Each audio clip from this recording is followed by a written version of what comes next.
Hey everyone, today I'm going to be talking to Joseph Frankie, and he's a coach. He's also former Army military, long time in Army military. So he's done a lot of coaching, development, so on and so forth. But we'll get into all that stuff. Joe, kind of give you a background to what you do now, to share to what you do now, essentially, and then we go from there. More in depth into your history. Okay, you're right. I had a long career in the military, but the last 20 years I've been in the private sector. And in the private sector, I'm probably on my fourth or fifth career. You know, you just and I think I finally found my niche for what I really have gifts for doing. So I really do work with people on career development, transition, career branding. Basically, if you know what you want, um, and we can define that, we can build a LinkedIn bridge to get you from where you are now to where you want to go. Gotcha. Well, when we were talking, you kind of shared this, right? How you transition into, what you're doing now is you essentially helped, developed, create leaders and careers within essentially your Army. I forgot the particular, one you did because it's been a while. Please share that. And thanks for the service, by the way. So kind of tell us that history, like what you used to do there, that kind of translated to what you are trying to do now. Well, I had 34 years in the military, 4 years at the academy, and 30 years on active duty, both as a war fighter and later as a logistician. And what I learned in the Army as a leader, you're always helping your subordinates try to get to their next promotion. You're trying to help them get to their next assignment. You're trying to help them get to their next school. Naturally, all of these schools, assignments, promotions have certain kind of requirements and certain expectations of experience.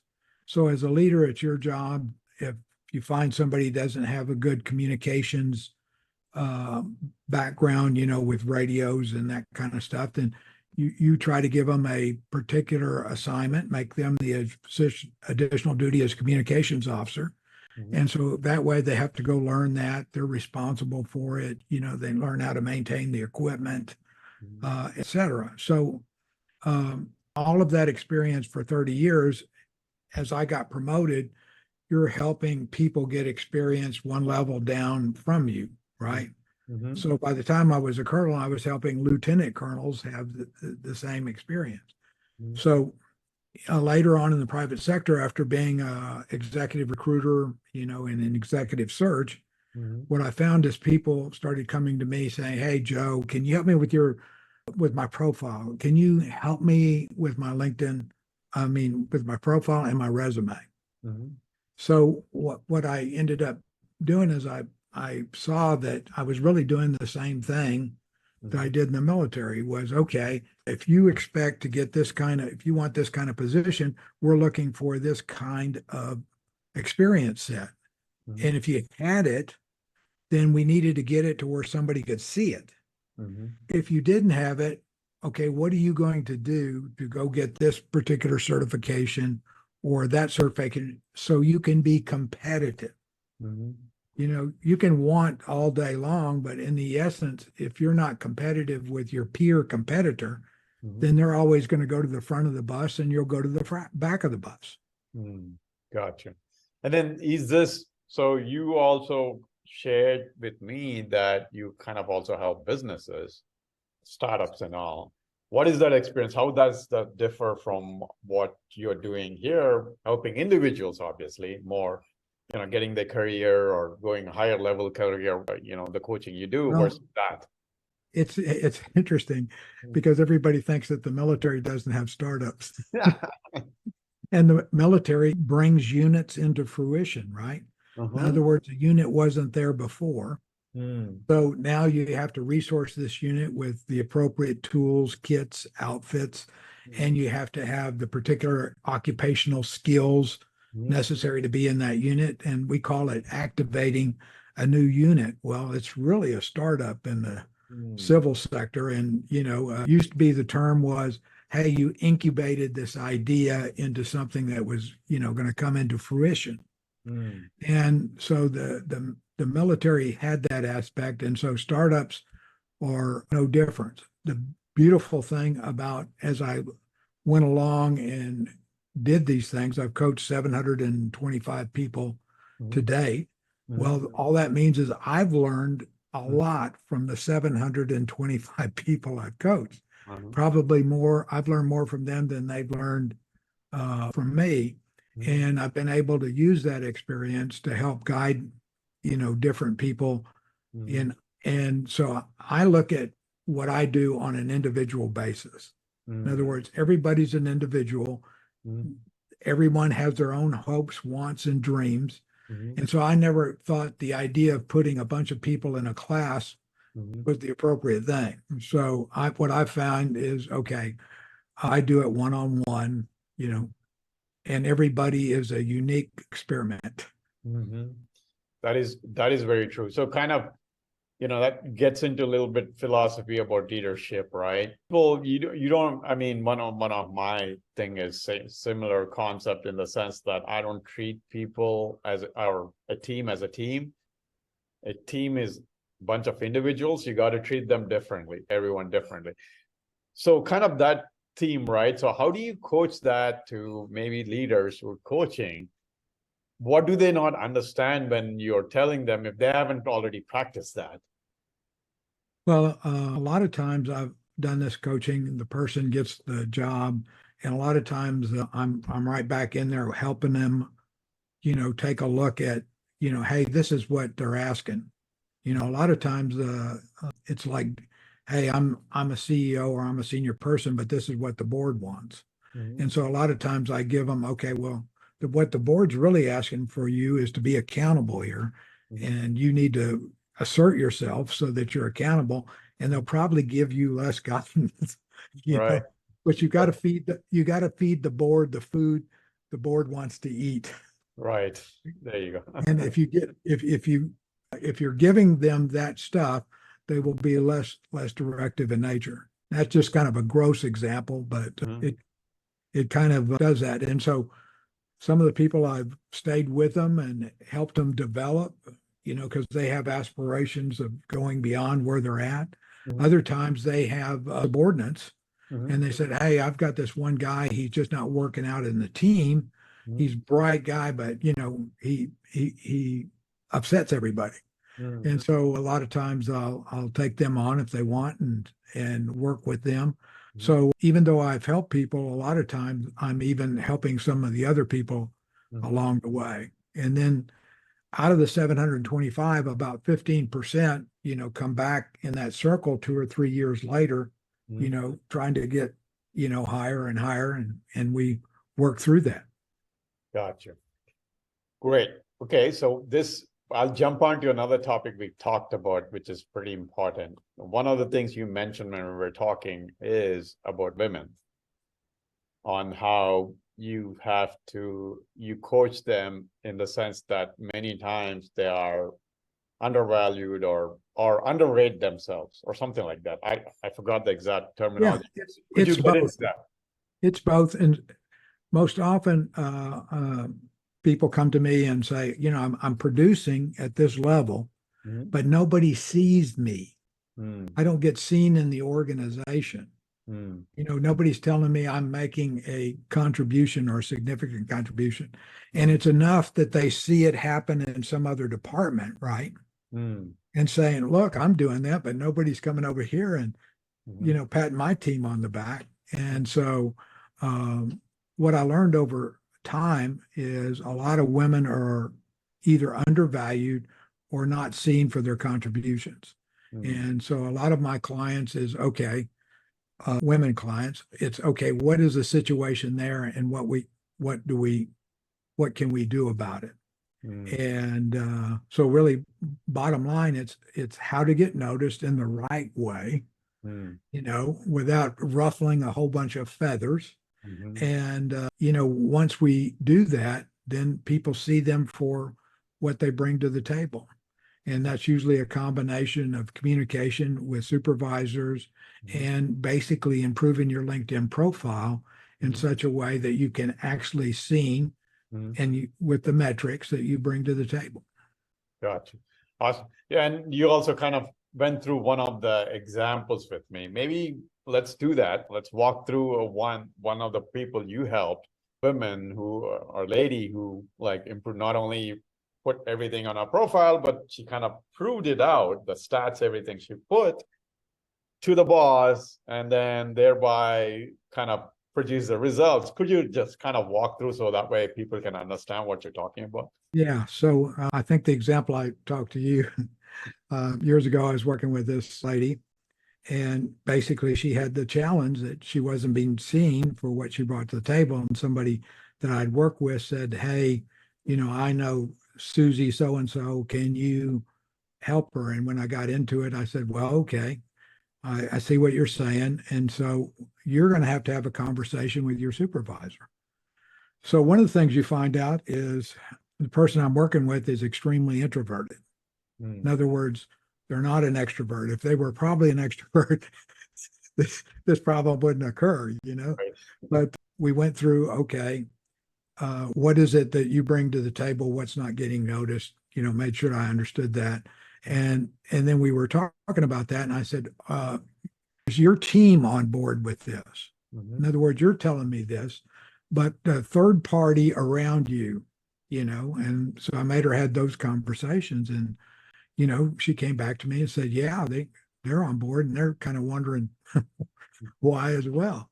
So then we structured, okay, you need to go to your boss and have communication. So we structured how that was going to look, and she set up a meeting, and we practiced what she was going to say and all that kind of stuff. So she basically gets in there, and the first thing she does is throw up in his garbage basket. So it's not a good day for the team.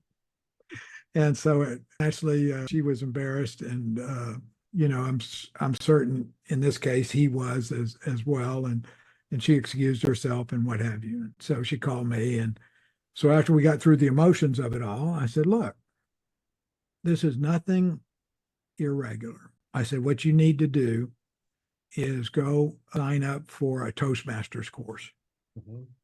You need to get comfortable with talking to people on even subjects you may not be comfortable talking about. And she said, what do you example? I said, they might give you an example where you talk about the attributes of duck hunting. Well, you're not a hunter. So you're going to go research and put together a talk on duck hunting. And so what you're going to do is get comfortable working and interacting with different people, being on a stage, and getting through this, so you have greater self-confidence. And so and the reason I want you to do this immediately is your boss is going to stop by and suggest this to you. And what you want to say to him is, hey, I talked to my coach and I'm already signed up for Toastmasters, which means that's going to show your boss that you recognize, this didn't go well. You recognize that you need help. You took the initiative to get help, and he's not going to have to sit down and suggest that with him. Sure enough, 3 or 4 days later, he came by and just said, hey, Susie, you ever thought about Toastmasters? I said, well, I'm already enrolled. In fact, I go to a meeting this week. My coach told me how to do this. And he said, well, hey, that's great. So she said, well, what are we going to do? I'm going to go to Toastmasters. I said, over a period of time, 6 weeks or so, we're going to reschedule this appointment with him, and you're going to go in and have the appointment with him, and you can at least say, hey, I've started Toastmasters, I've given 4 of my talks and all of that kind of stuff. So we went in with the kind of same outline, it's about a month and a half later. And she did that. They had a really good conversation. She wasn't stressed out, and she got these points across about what she had brought to the table. And he said, hey, I really appreciate you bringing these, especially the specifics. And he said, let me ponder on that. Okay. And so she called me after the meeting and I said, look, what he's going to do is over the next 3 or 4 weeks, he's going to go check out what you said. You told him about your LinkedIn profile. He'll go there. He's also going to go talk to your team. He's going to, he trusts you, but he's going to verify. I mean, it's exactly what I would do. And so he will come back to you, down the way. And so about 4 months, 5 months happened. And so he kind of comes back to her and he says, ask for a meeting and brings her in. He says, look, I mean, what you've done, and I really appreciate you, putting this in such a way that I can see it. But, I have the ability to give you, this much of a raise. And by these metrics, you have earned it.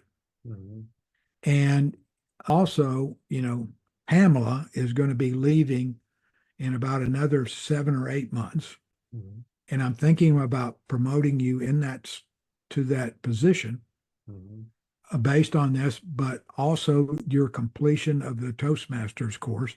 And I want you to come in and you basically confirm or rest assured that, hey, you're capable of, dealing with this. But so I said, what you've done here is something that if you hadn't done, it probably wouldn't have happened. And you didn't try to run over anybody. You didn't try to direct anything. All you tried to do was present information and let people evaluate the information.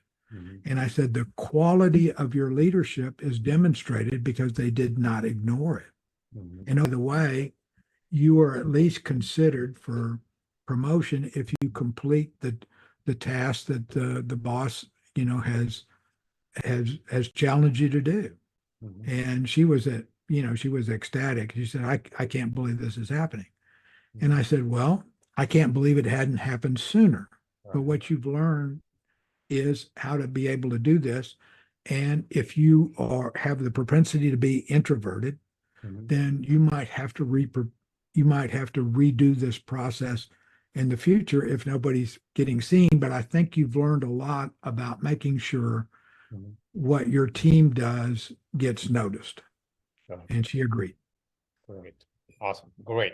So let's get into one more question. So for people who are not using LinkedIn well, at least professionally, job wise, right? That's what you coach. Could you give the top maybe 3 to 5 pointers that people should pay attention when they're creating their LinkedIn profile as specifically job? I mean, there are people with businesses and all that stuff. That's different category. For job wise, what do you normally tell people? These are the top 3 to 5 bullet points that people have to pay attention to when they're, creating their profile or updating their profile. So for example, the most important thing is your resume is always a unique construct against a position specification or job description. So the place that you go to get the elements for your resume are your LinkedIn profile. So your LinkedIn profile is your warehouse where everything you be, know, do. And every once in a while, you have a requirement to create a resume to say, okay, I'm competing for this position. Here's everything, I bring to the table. And all of that's on the resume has to be derived from the LinkedIn profile. And people will say, well, what if I don't want to put that there? And then the first question I always ask as an executive recruiter is, I have a problem because you have a resume that is got a lot of stuff on it. And LinkedIn profile doesn't have anything. I've either got to get you straight or I'm not going to put you forward because they're going to ask me why the delta. And so your priority of effort, I think, is to build a good LinkedIn profile because as you go throughout your career, you're going to have to derive resumes and it shouldn't be a one-off. For example, lady says, well, I'm not sure I understand that. I said, imagine you have this warehouse and it's your name, Susan's warehouse. And so every once in a while, this truck backs up to the warehouse and the truck is called a resume truck. And you're going to put 36 pallets on this truck. Well, you're going to go pull those pallets out of this warehouse. You're not going to give the whole warehouse, in the truck. You're only going to be on what's the bill of lading requirement, that's the resume. And the reason that your LinkedIn profile is so important is it has both your emotional intelligence and your intellectual intelligence.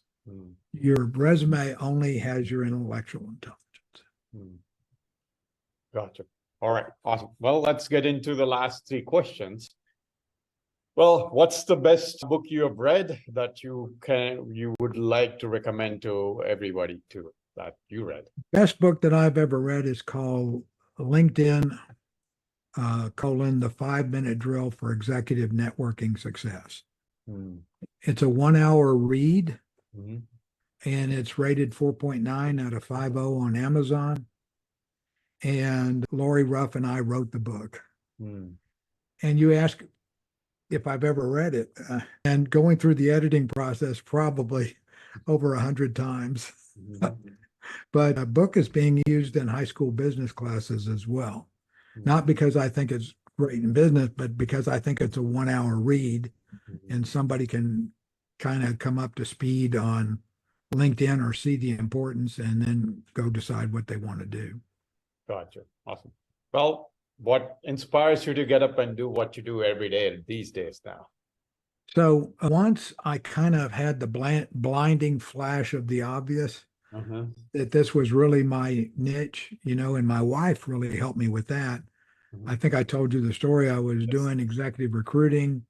And so, when everybody finds you're a recruiter, then everybody comes and says, "Hey, Joe, can you help me with my resume? Can you help me with my LinkedIn profile?" And the big companies, they have strict rules. You don't deal with job seekers, Right. So I always told these people, look, I can help you before breakfast. I can help you at lunch. I can help you after work. And that's what I did. And the first batch of people I helped, everybody got what they wanted. So then they told their friends and family. And I was getting calls at 11 o'clock at night and 5 o'clock in the morning. "Hey, can you help me with this? Can you help me with that?" My wife says, either go back to your day job or make a business out of this. Right. And I said, "Well, why do you think this would be a good business?" And she said, "Joe, I'm listening to you talk to these people and you sound like you're developing officers in the Army." And all of a sudden, wow, it hit me. It was kind of I call it a BFO, a blinding flash of the obvious. That, okay, I really have a lot of experience at this. I'm very good at it. Everybody's always given me feedback that I listen to them. And, to do this, you really have to be a good listener. And so that's kind of how I ended up here doing this. And I've never advertised. I've coached 725 people in 14 different countries. And mainly the people come to me either through LinkedIn or through word of mouth. Gotcha. And that's what inspires you. All right. Last tip, last but not the one. What's the one tip that has helped you that can help others? Personal or professional, doesn't matter. I think the greatest tip I could give everybody is listen twice as much as you talk. And that was my grandfather's adage. He said, "Look, God gave you 2 ears and 1 mouth." That means you need to be listening a minimum of twice. And I think that's helped me extremely positive over my career. Awesome. Yeah, no, that's a great tip. As Dale Carnegie noted, people like to listen themselves talk, not you talk, right? Awesome. All right. Thanks, Joe. Thanks for coming on. I'll be posting Joe's, the book and whatever other links I have with his videos. So go reach out to Joe if you are seeking that kind of help, or his book. And if you just want to read the book, then get his book and read the book. So again, thanks, Joe. Thanks for taking the time. Hey, thank you. It's been a pleasure, both the a priori session and this one. Thank you for taking the time and consideration.